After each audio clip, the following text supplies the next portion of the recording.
All right, everybody, welcome back to Beans No Ball. The season is over by now, so obviously nothing left to do but just look back at everything. Obviously, our season recap. Now, last year, I mean, let's be honest, Christian, we let that thing get a little out of hand. What was it, like over an hour? So, I mean, look, I mean, this time let's just look back at our predictions. Obviously, let's see, who had some good takes, who had some pretty bad ones, and just, I mean, go over everything that happened this season.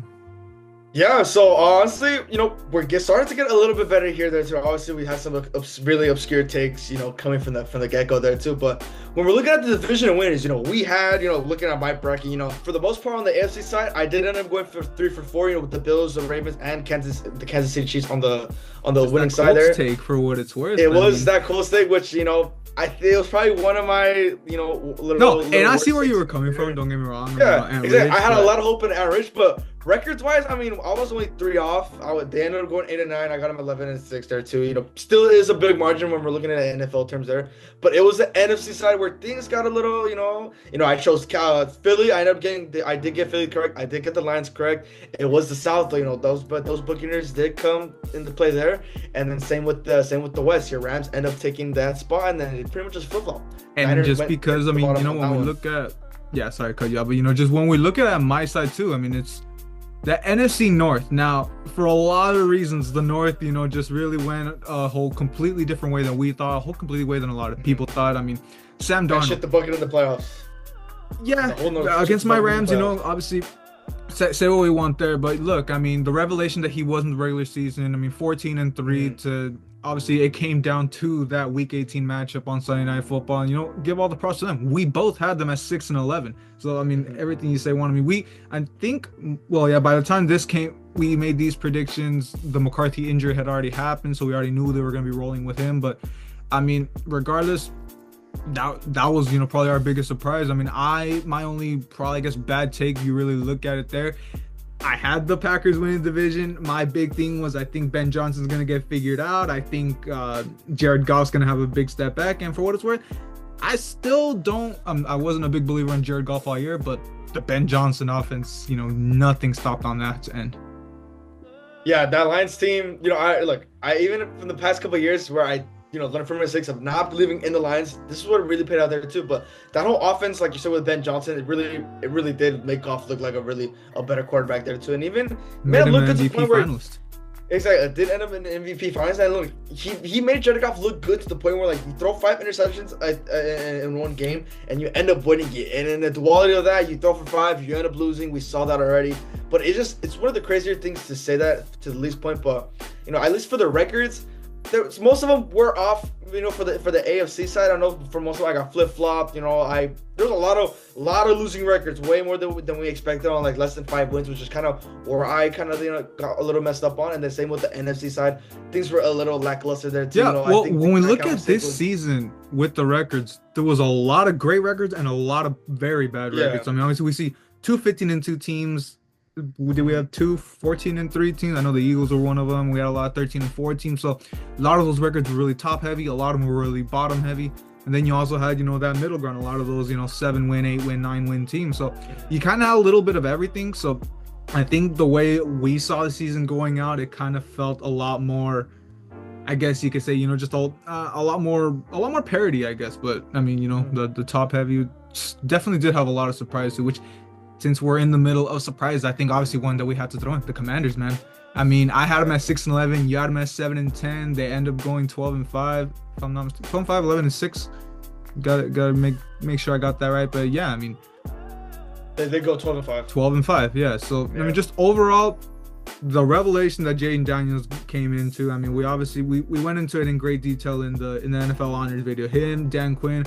I should have went back and looked, but our thoughts on the Dan Quinn hire, I mean, wasn't the greatest. I mean, not a lot of people really like the Dan Quinn hire, but I mean, let's be honest, a lot of times you see coaches after, not coming out that great in their first time out. Obviously him with the Falcons, they come into their second job with a lot more knowledge, with a lot more wisdom, and obviously we see a lot of that coming in with Dan Quinn's Commanders. Yeah, like we talked about, that's one of the biggest things this season as well. It was the Commanders, and just what they were able to do.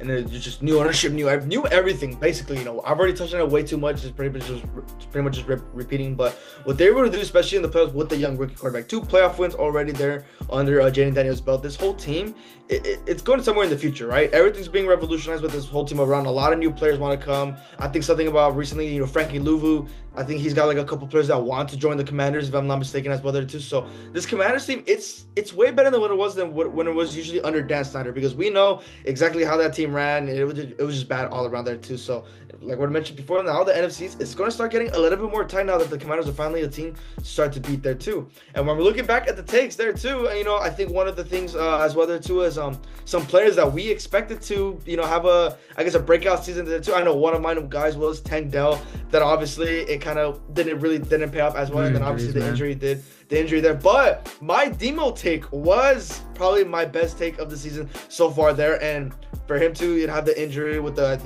PCL, MCL, and one of the other CLs there, but it was not an ACL. Got to relook at that as well too. Before that injury, he was already looking like a really great linebacker for us at such a young age there too, and even bringing in Kendricks to really help him at the linebacker position. That was probably one of my better takes in the season, and even the Josh Allen, the MVP take. I've kept talking about it all season long.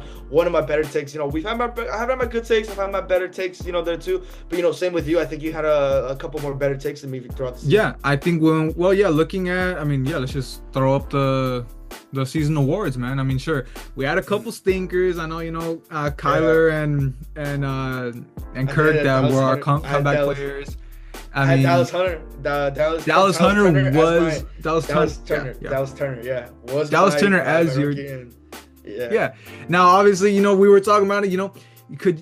People could say, it was just me, repping my bias for the Rams, but I'm saying that Jared Verse pick for Rookie of the Year, I went in there with a lot of confidence, and I feel really good. That's one of my better ones, is, of course, like you say about your Josh Allen one. That's Saquon too. That's one that I'm gonna, obviously very excited that I finally, have one of those big takes. I guess you could say that was your Josh Allen. Me going into this one, Saquon was going to be a big part of this Eagles offense. I think we also said a lot of the same things about Josh Jacobs with the Packers, but specifically with this one, I know a little part in the middle of the season, we're starting, obviously Saquon didn't have that same production. We started saying maybe Derrick Henry is going to end up taking that Offensive Player of the Year, but regardless, that Saquon pick is something that I'm obviously going to feel really good about.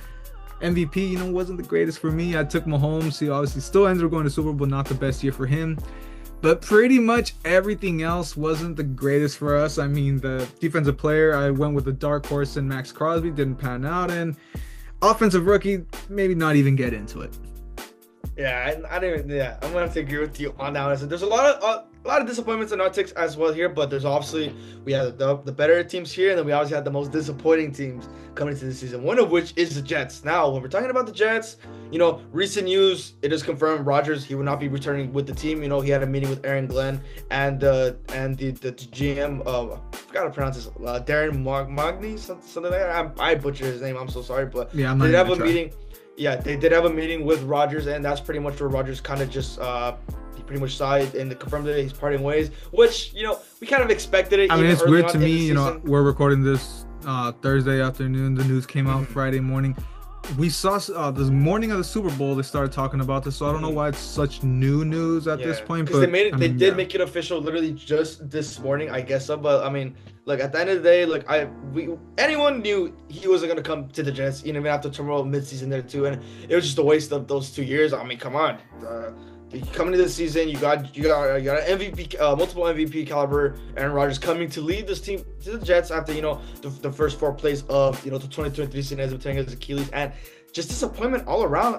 We saw some flashes of vintage Rodgers here and there, but it really wasn't nothing too special that could have helped the Jets have a great spot. For what it's worth, he played worse than Zach Wilson last year, so that's all you really got to take into consideration. And it's like you're saying. Sure, some signs, but at the end of the day, he's no Brady, he's none of that. Seeing that, that living into, really playing into his late age. We're obviously not going to see him play deep into 40 like he did, but look, for what it's worth, we see, the speculations, Steelers are a team that's out there. The Vikings, is he going to continue the Brett Favre trajectory? But, I mean, Steelers are favored. Steelers are one at the moment, yes, but we also saw for Rodgers. I forgot who, but there was a Steelers player out there that said, keep his old ass. They don't want him. So I don't really think that would be a spot. Don't really know where he would end up going. That'll probably be an off-season video to get into later. But I mean, yeah, man. I mean, more things to get into. I mean, I think another.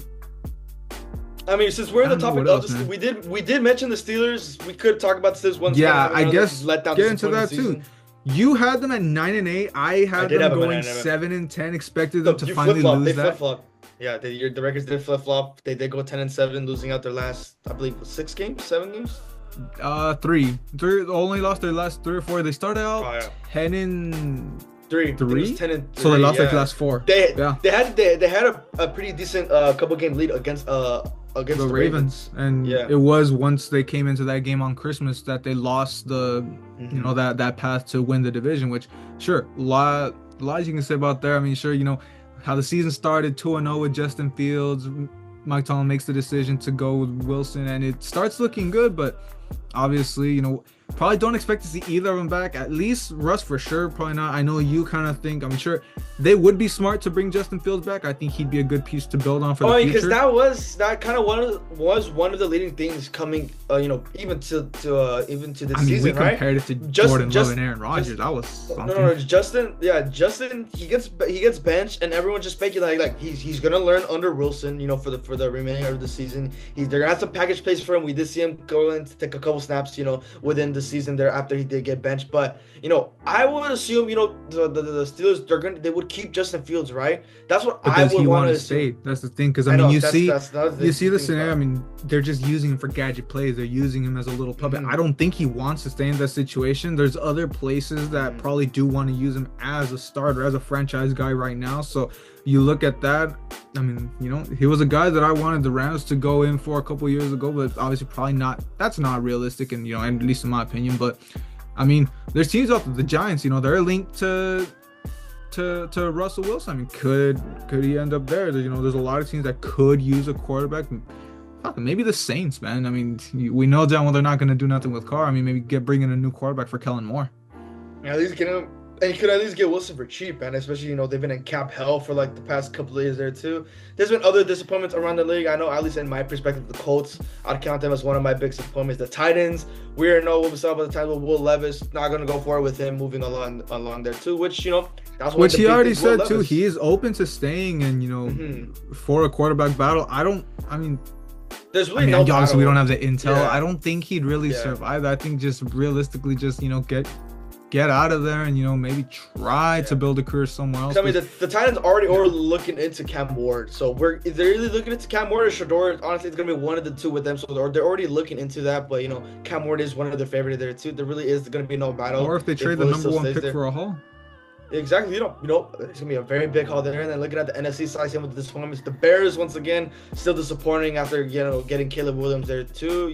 A lot of assumptions can be made. Whether that for both those teams, the Niners, same thing, another big disappointment there too. Same with my Cowboys, but again, it's pretty understatement with them. It's the disappointment every single year there too. But a lot of good storylines, at least for the most for the. And I think you just mentioning. Oh yeah, actually, before let's actually just get to the Broncos, man. I mean, because I know you had them at 5-12. Yeah. You had them at 4-13. Sure, as the season went on, I was, becoming a believer, if you want to coin that. But I really did start believing in it. Obviously, PS2, the guy who eventually ended up winning Defensive Player of the Year. Just they had the pieces. I mean, for years they've had the pieces, but it just never materializes. But as bad as last season was, as bad as Sean Payton looked last season, they were able to turn it around. And obviously now, sure, despite a very tough division with the Chiefs, this could be, could end up challenging them. I know we used to always say this with the Chargers, could they be challenging them for the division? But you might have a formidable opponent with the Broncos now. Yeah, exactly. The Broncos are finally starting to look like a team that can finally put on some competition for the next couple of years now that they finally found their QB. And I mean, sure, look, we're looking at this, but the Broncos, they ended up going 10-7, right? Which is way beyond expectations that we exceeded. I mean, even early in the season, they already exceeded 500 for the first time since Peyton Manning left. So already there, that's already a huge accolade for Bo Nix. But as he's starting to continue, we're starting to see he's starting to develop his game a little bit better. His connection with Courtland Sutton was probably one of the better ones in the season. Him with Jerry Jeudy started connecting just a little bit towards the end, you know, and it did pay off. You know, secure the playoff spot. You did lose the first round, but again, way really exceeded expectation than we would have thought there too. So this battle between the West, it's, you know, with the Chiefs and the Broncos, I'm gonna expect that tough battle. With the Chargers, it's gonna be inconsistent every for the season to come going. I think we good this year, bad next year, bad again, good. You can't really tell with the Chargers. I mean, they're just a ticking time bomb from the time being there too. And I mean, we're really looking at this, you know, a lot of good things into the season there. And you know, if we're looking, I think you wanted to mention something before I mentioned the Broncos. I mean, I wanted to get into the NFC West. I mean, first and foremost, we can't finish this video without talking about the NFC West champions that, you know, starting off 1-4, you know, coming out of the bye to, you know, really just hit on all cylinders, would have ended up running the table if not for benching our starters against the Seahawks. And sure, a playoff win, just 13 yards away from going to the NFC Championship, and in my opinion, going on to win the Super Bowl the way things ended up playing out. But I mean, hey, so much to build on for this Rams team. We know all the uncertainties about, you know, what's Matthew Stafford's situation going to be. Cooper Kupp already going to be traded in this offseason. But look, you look at everything. You look at this defense, this young, fierce defense that at least we have another year or two with it before starting to have to pay some of these guys. This is the time, you know, you're in win now mode. A lot that we can get into once it goes into off season. But obviously the main point that you just touched on a little while ago, the 49ers. Now, I know they were hampered with injuries throughout the whole year as well, but I mean, what was their record ended up being? I mean, from 6-11. You and me. Yeah, from 6-11, you had them at 11-6. We both had them at 11-6. Yeah, so for the whole NFC West, when I predicted, it pretty much flip-flop when we're really looking. I had the Rams 9-8. I was off by 1, 10-7. Seahawks had them at 9-8. Then went 10-7, off by 1. Cardinals 10-7, 8-9, and then Niners. That one's flip-flop for me. So it was pretty much neck to neck with, you know, that Cardinals take. You know, that was that back and forth that we were going. That you expected them to, you know, be in playoff mode this season. I told you.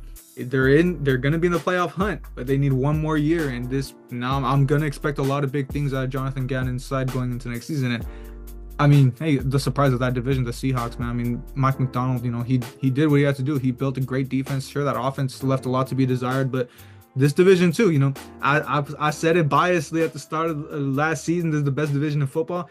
Going into next season, that might not be a crazy take to say. I mean, sure, you know, with divisions like both North divisions and some others that you get into here, even the NFC East now, going from the NFC East to NFC Beast from years past. But yeah, obviously, there's a lot. I mean, it's so much that, you know, we're not gonna go full detail, but I mean, yeah, just a phenomenal season. You know, some of the takes, you know, we've come a long way, little by little. I mean, just yesterday we were talking about.